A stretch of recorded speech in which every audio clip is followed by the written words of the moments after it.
Living in a mansion with your friends, making viral TikToks all day, having every need taken care of, and getting paid for it.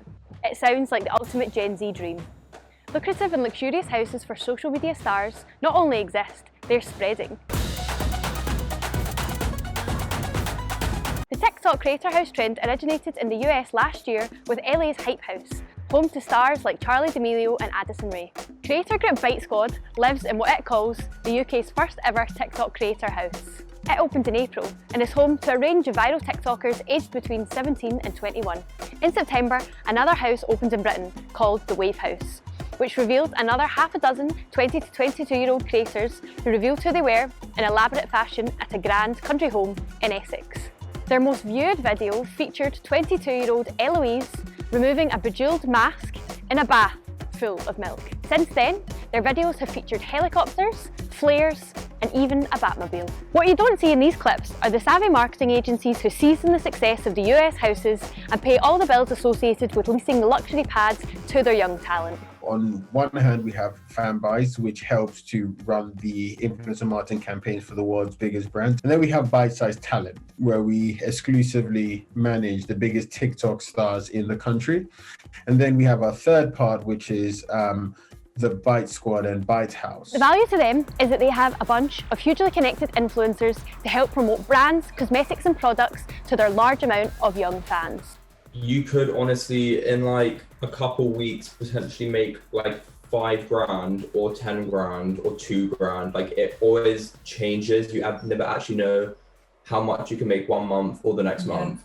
These two agencies, like their American peers, saw that the marketing value of individual stars would be greater than the sum of their parts if they lived together and were given anything they needed to spark creativity. We're not allowed like alcohol in the house, but we also choose not to because we actually kind of are in a working environment. It's kind of like a Hollywood set, like you can't really have that kind of stuff on set. Yoke CEO Jide Madowako uses his experience as a young pro footballer to organise the working environment. I lived away from home, like from 15 years old. We had lived with a family. Even the house that I was in, it had like a swimming pool, it had like a pool table, it had and that was all funded for by the club.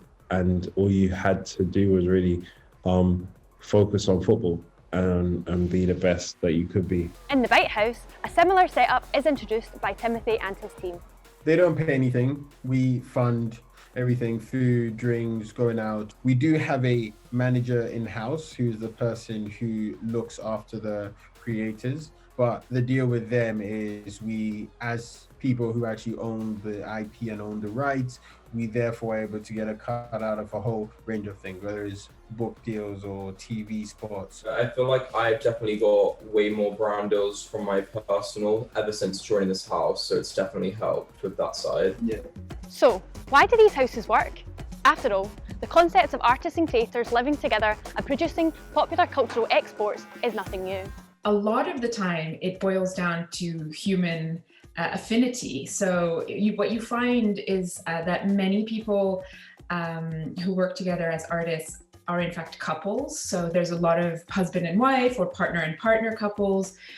In many cases, it comes out of a friendship group that decides to work together and do it once, and then it happens again and again, and then they formalize. That's exactly true of these TikTok houses too. We were all like good friends, and then we were known as like the UK squad before the house anyway.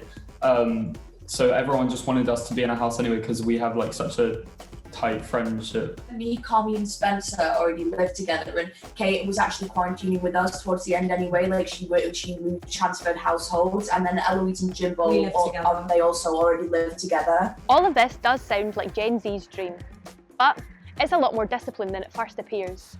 And as the popularity and views pour in for these young creators, you can expect to see much more of them landing on UK soil. For Quick Take in London, I'm Catherine Gemmell.